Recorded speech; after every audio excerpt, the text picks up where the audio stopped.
Welcome back to day 6 of the 100 horror films in 31 days. Got in 3 films today.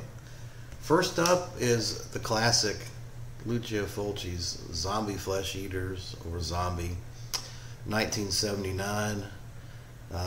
Don't really need to say too much about this other than it's a wonderful zombie movie. And it probably, in my opinion, is the best Italian horror film ever made. I mean, there was some great ones. I mean, it's up there with Suspiria. I mean, it's just an awesome film. Ian McCulloch is in this, Tisa Farrow, and then Richard Johnson, who I think did the best job acting as the mad doctor that's protecting a secret about how these zombies are being created on this island.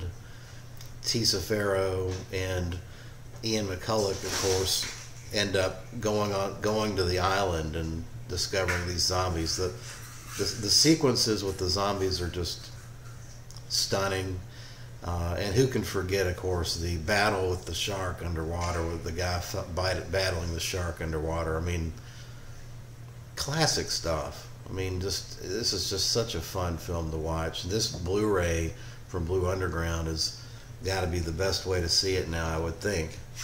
I got the lenticular cover with you can see the worms coming out of his eyes there.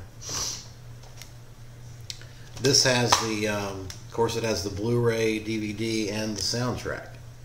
And of course, it's also got a booklet. Yeah, I actually listened to the commentary track this time. I've seen it like 100 million times, but this is a 9 out of 10.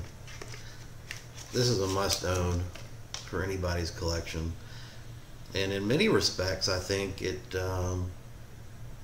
it's different than George Romero's zombie films. It's got a different style, but I think it's just as good. Certainly just as good as the original Night of the Living Dead or Dawn of the Dead. Both of those films I love. Anyway, I give this a 9 out of 10. No point in splitting hairs. It's a classic.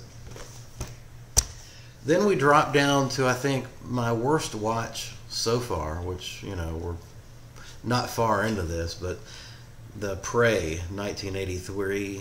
Actually, I think this might be 1983, yeah. Edwin Brown and his wife Summer Brown produced this slasher, trying to take advantage of the slasher craze to create their own slasher movie in the woods. And they really have no other credits other than porn. And there's a bunch of porn actors and actresses in this film who actually, if you think about the best actors and actresses in this film, were the porn actors, I think. It's a slow, dull, plodding slasher film. Doesn't have a lot of style, a lot of lengthy shots of nature and things like that. The kills are disappointing. I will say the killer, which gets revealed in some detail at the very end, was good.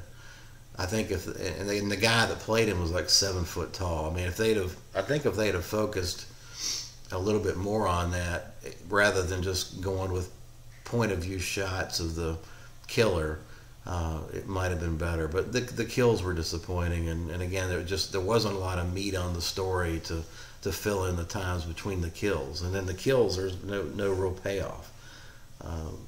Yeah, a very disappointing film. I watched there's 2 cuts of this. There's the U.S. cut on disc 1 and an international cut on disc 2.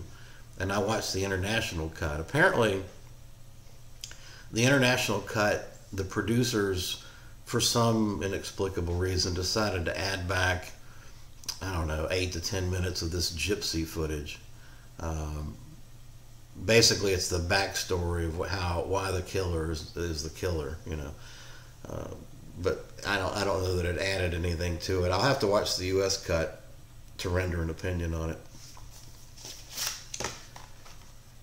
Arrow did a great job with the release. It looks beautiful. It's just not very good, you know. And then finally, came back to my tried but true, working my way through this Universal Horror collection. This is volume 1, The Raven, 1935. Another classic pairing of Bela Lugosi and Boris Karloff. This time, Karloff is this time Bela Lugosi is the protagonist, where he is a doctor that wants to seek revenge on those that have done him wrong, and he uses Karloff, who's a criminal, petty criminal, and he basically cuts the muscles of his face so that his face kind of hangs down, and he looks even uglier than he used to, and he kind of holds that over his head to do bad things for him.